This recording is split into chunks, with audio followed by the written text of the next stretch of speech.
Si te quedas hasta el final de esta historia, vas a entender por qué, en los momentos más oscuros, una sola decisión puede cambiar el destino de millones, y antes de continuar, este tipo de relatos profundos y análisis humanos te hacen reflexionar, dale like el video y suscribid al canal, porque eso nos ayuda a seguir contando historias que importan. Todo comenzó con una notificación que vibró en miles de teléfonos al mismo tiempo, un mensaje que heló la sangre y aceleró los corazones, última hora. En una pequeña sala de redacción, con las luces bajas y el sonido constante de teclados, Luis Quiñones levantó la mirada de su cuaderno y supo, sin leer una sola palabra más, que aquella noche no sería como las demás. No era solo una noticia, era un momento que dividiría la historia en un antes y un después. En esta historia, lo que estás a punto de escuchar no es un report oficial ni una afirmación real, sino un relato ficticio, un ejercicio narrativo que explora lo que sienten las personas cuando el mundo parece tambalearse. En Caracas, Ana cerraba la ventana de su apartamento mientras intentaba tranquilizar a su hijo pequeño, que no entendía por qué los adultos hablaban en susurros. Ella había aprendido a vivir con la incertidumbre, pero esa noche era diferente. Los rumores, las imágenes confusas, las voces nerviosas en la televisión creaban una atmósfera pesada, como si el aire mismo estuviera cargado de miedo. Ana no pensaba en política ni en estrategias militares, pensaba en llegar el día siguiente con su familia a salvo, en poder despedir y preparar el desayuno como cualquier mañana normal. A miles de kilómetros, en una base imaginaria llena de pantallas y mapas, un joven soldado llamado Michael observaba un punto rojo parpadear. Había entrenado durante años para ese momento, pero nadie lo preparó para el peso emocional de saber que, al otro lado de la pantalla, había personas con sueños, miedos y familias. Michael recordaba las palabras de su padre, nunca olvides que incluso en los conflictos, la humanidad debe ser lo primero. Esa frase resonaba en su mente mientras el reloj avanzaba inexorablemente. Luis Quiñones, frente a la cámara, respiró hondo antes de hablar. Su voz no buscaba alarmar, sino explicar, contextualizar, recordar que detrás de cada titular hay dos reels. Mientras analizaba el escenario hipotético, hablaba de historia, de errores del pasado, de cómo las decisiones impulsivas suelen cobrar el precio más alto entre los inocentes. Cada palabra estaba pensada para invitar a la reflexión, no al odio. Las horas pasaron lentamente. En los barrios, la gente se reunía, compartía velas, comida, palabras de ánimo. En medio del miedo, surgió algo poderoso, solidaridad. Vecinos que apenas se saludaban comenzaron a cuidarse mutuamente. Ana abrazó a su hijo y le contó una historia para que pudiera dormir, prometiendo que, para lo que para, ella siempre estaría allí. En el otro lado, Michael tomó una decisión silenciosa, cumplir con su deber sin perder su humanidad. Se aferró a la idea de que algún día contaría esta experiencia no como una historia de destrucción, sino como una lección sobre la importancia de la paz y la responsabilidad. Al final de la transmisión, Luis miró directamente a la cámara y habló desde el corazón. Recuerdo que el verdadero poder no está en la fuerza, sino en la empatía, en la capacidad de aprender antes de repetir los mismos errores. Dijo que el mundo no cambia solo por las decisiones de los líderes, sino por la conciencia de las personas que escuchan, reflexionan y actúan con humanidad. Cuando la noche de pasó al amanecer, no todo estaba resuelto, pero algo había cambiado. Ana preparó el desayuno con manos temblorosas pero con esperanza. Michael cerró los ojos un instante, agradecido por seguir creyendo en un futuro mejor. Y miles de personas, tras escuchar el análisis y vivir la emoción de esa historia, entendieron que incluso en los escenarios más tensos, siempre existe la posibilidad de elegir la comprensión sobre el miedo. Si esta historia te hizo pensar, sentir y mirar el mundo con otros ojos, apoya el canal con un like y suscribit. Porque cada suscripción es una forma de decir que todavía creemos en el poder de las palabras para unir, inspirar y construir un mañana más humano. Si te quedas hasta el final de esta historia, no solo vas a entender lo que significa una noticia de última hora, Sino también como una sola noche puede marcar para siempre la memoria de un país y de las personas que lo habitan. Antes de sumergir por completo, apoya este contenido con un like y suscribid al canal, porque cada apoyo permite que estas historias profundas, humanas y reflexivas sigan llegando a más personas que buscan comprender el mundo más allá de los titulares. Todo comenzó con un sonido breve y seco, la alerta de un teléfono móvil. No fue un teléfono, fueron miles, millones, vibrando casi al mismo tiempo en ciudades, pueblos y hogares. La frase era corta, contundente, imposible de ignorar, última hora. En una redacción silenciosa, apenas iluminada por pantallas encendidas, Luis Quiñones levantó lentamente la cabeza.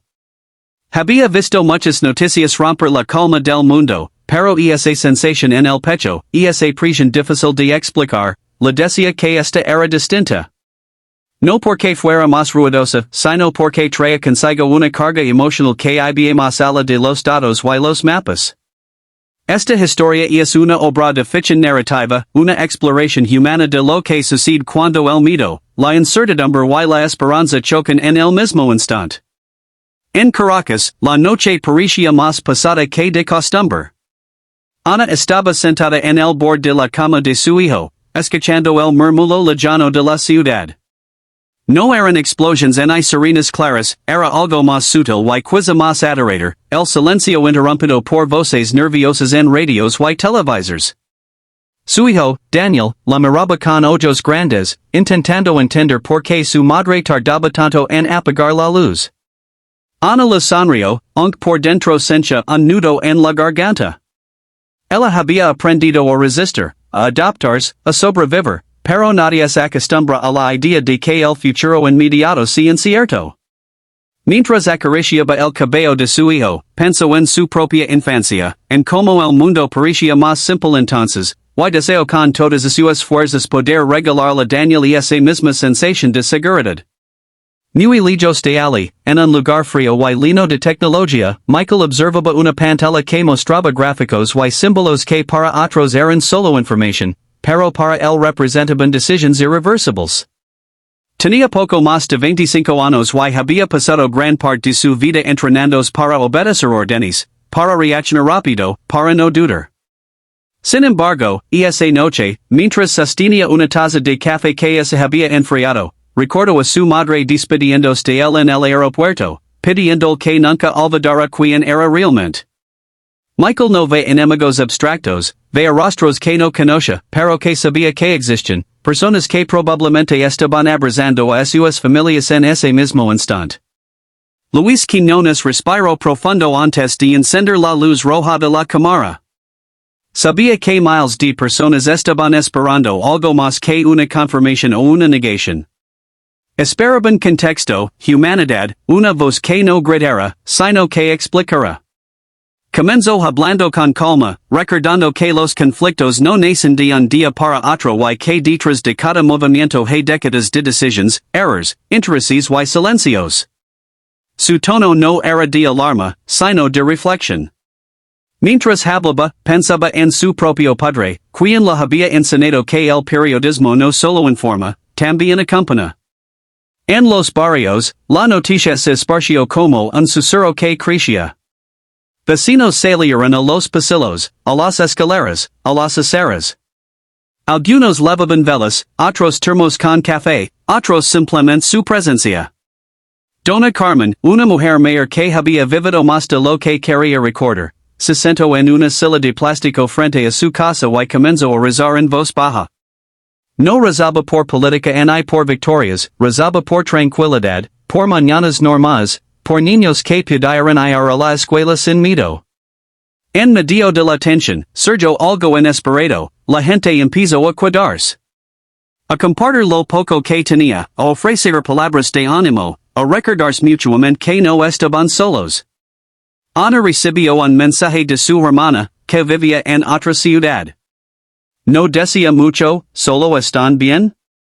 Ana tardó unos segundos en responder, no porque no supiera qué decir, sino porque necesitaba convencerse a sí misma de que la respuesta era sí. Estamos juntos, escribió finalmente. Ynsa juntos puso toda la fuerza. Si has legado hasta aquí, te pido algo importante antes de comenzar, quédate hasta el final. Esta no es solo una historia, es un viaje emocional que habla de miedo, humanidad, decisions y esperanza. Si en algún momento sientes que estas palabras te tocan, apoya el video con un like y suscribid al canal, porque ese pequeño gesto permite que sigamos creando relatos que no busquen dividir, sino hacer pensar y sentir. Todo empezó con un segundo. Un solo segundo en el que el mundo pareció contener la respiración. Los teléfonos vibraron, las pantallas se iluminaron, los corazones se aceleraron. Última hora. Dos palabras capaces de paralizar ciudades enteras. En una sala de análisis, rodeado de monitors, mapas y documentos, Luis Quiñones sintió como el silencio se volvía más pesado que el ruido. No era nuevo en esto. Había cubierto crisis, conflictos, tensiones diplomáticas y amenazas que nunca se cumplieron. Pero aquella noche, algo era diferente. No porque la información fuera más clara, sino porque la incertidumbre era más profunda. Y esta historia, aunque inspirada en ese tipo de titulares que estremecen el mundo, es una obra de ficción narrativa, creada para explorar las emociones humanas en escenarios extremos. En Caracas, la noche avanzaba lentamente. Ana estaba de pie junto a la ventana de su apartamento, mirando las luces lejanas de la ciudad.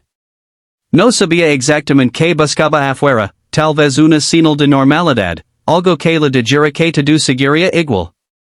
Detrás de ella, su hijo Daniel llegaba en el suelo con un coche pequeño, ajeno al peso que se acumulaba en el ambiente.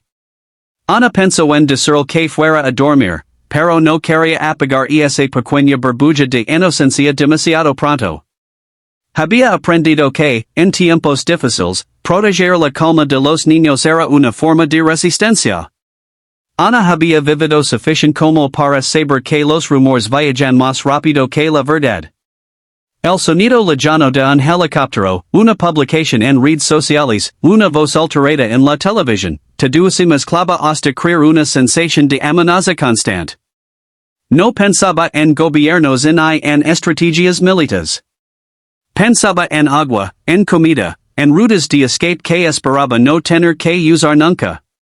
Pensaba en su madre, que vivía sola en otro barrio, y en su hermana, que estaba en el interior del país. Pensaba, sobre todo, en cómo explicar a su hijo que el mundo no siempre es seguro, sin destruir su confianza en él. A miles de kilómetros, en una instalación que no aparecía en los mapas comunes, Michael observaba una pantalla llena de datos. Para otros, esos números eran abstractos. Para él, eran decisiones que pesaban toneladas. Había ingresado al ejército con una mezcla de orgullo y necesidad. Orgullo por servir, necesidad por encontrar un camino claro en una vida que, hasta entonces, había sido confusa. Jamás imaginó que terminaría enfrentándose a dilemas morales tan complejos. Recordó una conversación con su abuelo, veterano de otra guerra, quien le dijo una vez que lo más difícil no era obedecer órdenes, sino vivir después con ellas. Luis Quiñones encendió la cámara. Sabía que al otro lado había personas con miedo, con rabia, con preguntas. No levantó la voz. No necesitaba hacerlo. Comenzó hablando despacio, contextualizando, explicando que los conflictos no nacen de la nada, que son el resultado de años de decisiones acumuladas. Recordó episodios históricos donde la prisa y la desinformación habían llevado a consecuencias irreversibles. Su objetivo no era confirmar ni negar con sensacionalismo, sino ofrecer una mirada humana en medio del caos informativo. Mientras tanto, en los barrios, algo silencioso pero poderoso comenzaba a ocurrir. La gente salía de sus casas, no para protestar ni para huir, sino para estar juntos. Vecinos que apenas se conocen comparten noticias, comida, velas. Dona Carmen, una mujer de manos arrugadas y mirada firme, se sentó en la entrada de su casa con un rosario entre los dedos. Había visto demasiadas crisis como para dejarse dominar por el pánico. Para ella, la mayor amenaza no era externa, sino el miedo que rompía la solidaridad. Ana recibió una llamada de su madre. No hablaron mucho. No hacía falta. A veces, escuchar la respiración del otro era suficiente. Después, escribió a su hermana, prometiendo que, para lo que para, encontrarían la forma de mantenerse unidos. Miró a Daniel, que ahora se había quedado dormido en el sofá, y sentía una mezcla de amor y responsabilidad tan intensa que le dolía el pecho. En la base, Michael observaba a sus compañeros. Algunos intentaban bromir para aliviar la tensión. Otros estaban en silencio absoluto. Él pensaba en la palabra enemigo y en lo fácil que era usarla para olvidar que, del otro lado, había personas normales viviendo noches parecidas. Pensó en cómo la distancia geográfica suele anestesiar la impacia, y en cómo esa noche no podía permitirse ese lujo. La transmisión de Luis continuaba. Hablaba de escenarios posibles, pero siempre volvía al mismo punto, la importancia de la humanidad. Dijo que las decisiones tomadas desde el miedo rara vez conducen a la paz. Invito a la audiencia a cuestionar, a no dejarse llevar por titulares incompletos, a recordar que la historia juzga no solo lo que se hace, sino cómo y por qué se hace. Las horas pasaron. El cansancio se acumuló. En algunos hogares, la gente no pudo dormir. En otros, se durmieron vestidos, listos para salir si era necesario. Ana decidió contarle a Daniel una historia antes de llevarlo a la cama. Inventó un cuento sobre un niño que protegía a su comunidad no con fuerza, sino con inteligencia y bondad. Mientras hablaba, se dio cuenta de que ella también necesitaba creer en ese tipo de héroes. Michael recibió una actualización. Leo cada línea con cuidado. Sintió el peso de la responsabilidad, pero también una determinación tranquila. No podía controlar el mundo, pero sí podía controlar la forma en que actuaba dentro de él. Recordó a su madre, su sonrisa nerviosa cuando se despidieron, su petición de que nunca dejara de ser humano. Cuando la noche empezó a ceder ante el amanecer, no hubo un desenlace espectacular. No hubo fuegos artificiales ni finales cerrados. Hubo algo más sutil, una sensación colectiva de agotamiento, pero también de claridad. Ana abrió la ventana y dejó que el aire fresco entrara. Preparó café, escuchando el sonido familiar de la cocina, aferrándose a esa rutina como a un ancla. Daniel despertó y pidió desayuno. Ese gesto simple le recordó por qué valía la pena resistir. Luis cerró la transmisión mirando fijamente a la cámara. Dijo que, en tiempos de crisis, cada persona tiene una elección, alimentar el miedo o cultivar la impacia. Recordó que el mundo no cambia solo por las decisiones de los poderosos, sino por la conciencia de miles de personas comunes. Agradeció a quienes se habían cuidado hasta el final, porque escuchar con atención también es una forma de responsabilidad. Michael salió al exterior y miró el cielo. Pensó en todas las historias que se cruzaban sin conocerse. En Ana, en Daniel, en Dona Carmen, aunque jamás oyera sus nombres. Pensó en el futuro y en cómo quería recordarse a sí mismo dentro de unos años. No como alguien que obedeció sin pensar, sino como alguien que entendió el peso humano de cada decisión.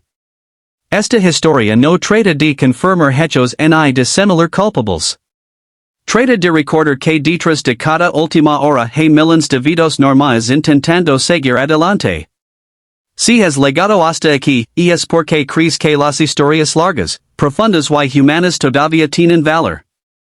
Dale like al video y suscribid al canal, porque mientras existen personas dispuestas a escuchar y reflexionar, siempre habrá esperanza de construir un mundo más consciente, incluso en los momentos más inciertos.